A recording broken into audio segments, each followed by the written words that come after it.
For Chapter 9 and 10, we will continue the budgets topic. In Chapter 9, Flexible Budgets and Performance Analysis, we will learn how budgets can be adjusted so managers can compare budgets to actual results. Learning Objective 1 is to prepare a planning budget and a flexible budget, and also understand how they differ from one another. Let's first take a look at the static planning budget, and we will talk about the deficiencies of this type of budget. Static budget is a planning budget. It's prepared before the period begins, and it's valid for the planned level of activity. If the actual level of activity is different from what was planned, it will be misleading to evaluate performance by comparing actual costs with the static, unchanged planning budget. So comparing static planning budgets with actual costs is like comparing apples and oranges. Let's take a look at the example. Larry's lawn service provides lawn care in a planned community where all lawns are approximately the same size. At the end of May, Larry prepared his June budget based on mowing 500 lawns. Since all of the lawns are similar in size, Larry felt that the number of lawns mowed in a month would be the best way to measure overall activity for his business. Let's take a look at his budget. This is Larry's planning budget. It's based on the planned level of activity, 500 lawns mowed. Larry identified 7 major expenses for his business. Also, he estimated the cost formula for revenue and expenses in terms of the number of lawns mowed. Let's see here. We use Q to indicate the number of lawns mowed. For revenue, the formula here, 75 multiplied by Q. So we can get the total revenue in dollar amount, $75 multiplied by 500, and you'll get $37,500. Expenses, wages and salaries. This is a mixed cost. We have fixed cost here, $5,000, plus variable cost, $30 multiplied by Q. So wages and salaries, $20,000. Gasoline and supplies, $9 multiplied by Q. This is a variable expense. So the total here, $4,500. Equipment and maintenance, $3 multiplied by Q. So this is a variable expense as well. Total here, $1,500.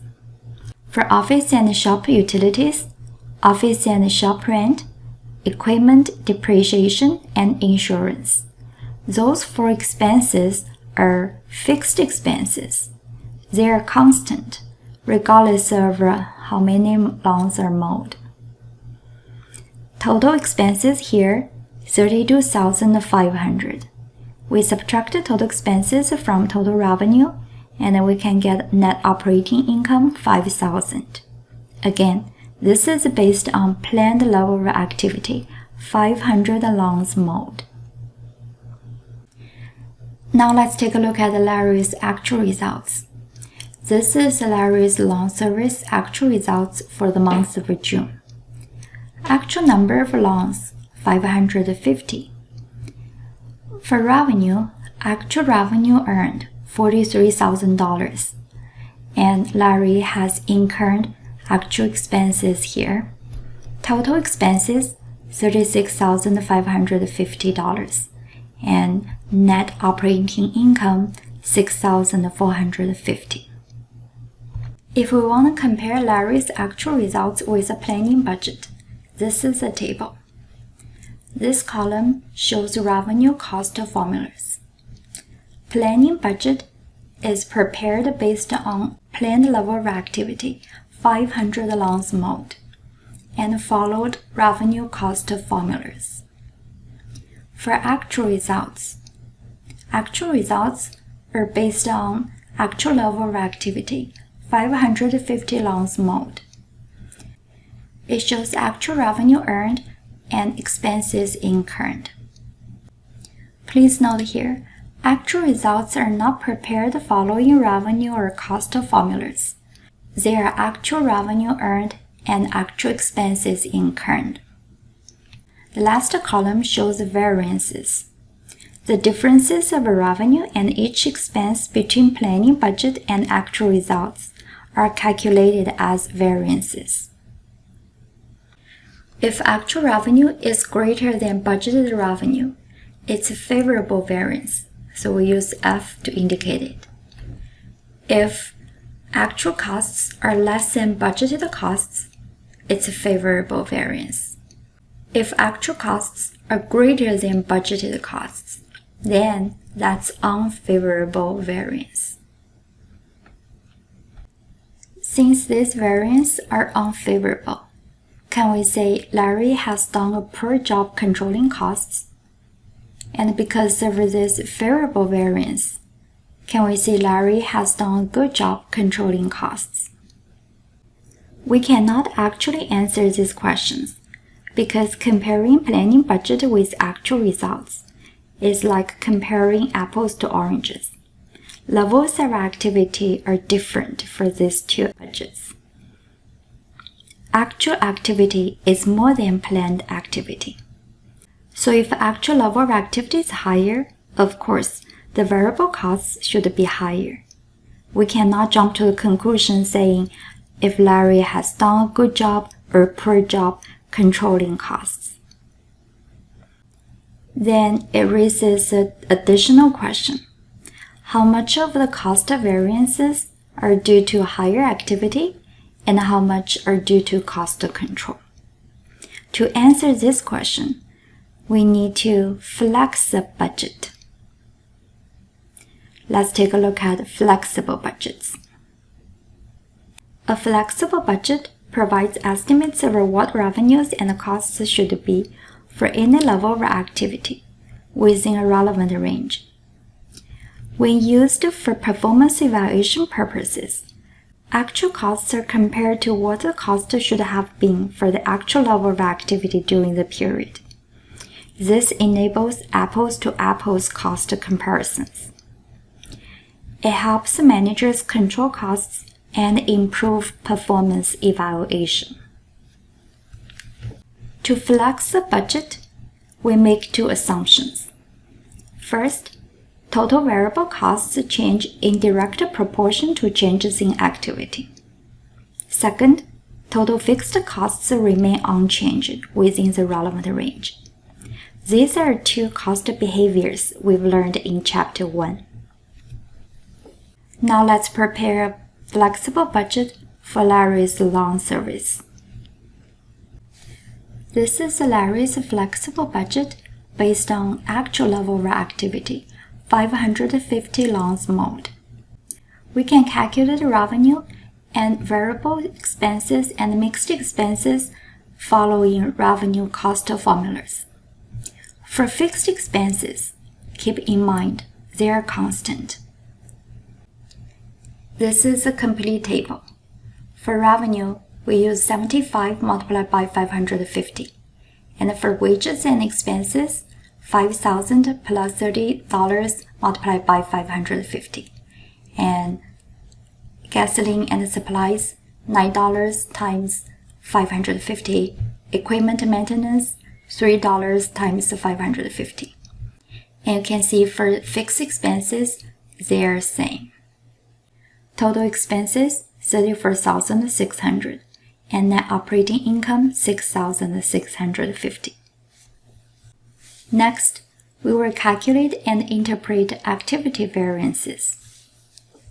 If we compare planning budget revenues and expenses with flexible budget revenues and expenses, the differences are called activity variances. Let's calculate activity variances for Larry's lawn service. This is a table to compare Larry's flexible budget with a planning budget. Please keep in mind, the only difference between planning budget and a flexible budget is the level of activity. Planning budget is based on the planned level of activity, 500 lawns here. Flexible budget is prepared for the actual level of activity, 550 loans here. For revenue, variable expenses or mixed expense here. Both budgets follow the formulas, and we can get numbers here.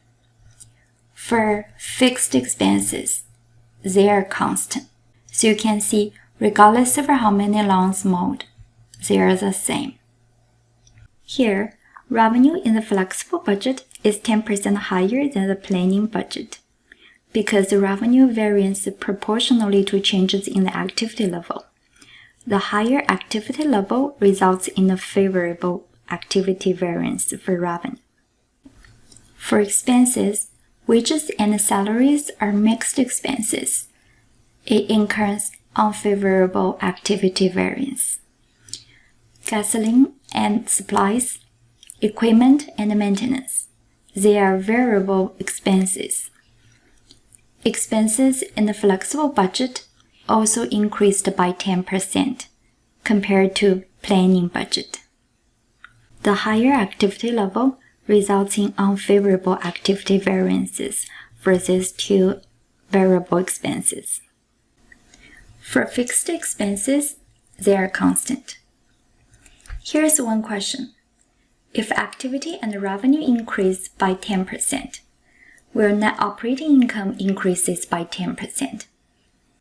If you haven't taken a look at the net operating income numbers of the planning budget and the flexible budget in the previous slide, think about it. The answer is B, more than 10%. Why? Here, activity and revenue increases by 10%. Variable expenses increased by 10% as well. But for wages and salaries, it's a mixed expense. The expense in the flexible budget increases by less than 10% because of the fixed component.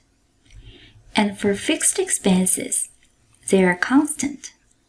They are not sensitive to the change of level activity. So total expenses increase by less than 10%, and net operating income increased more than 10%. If you calculate 1,650 divided by 5,000, it's around 33%. So net operating income increased by 33%.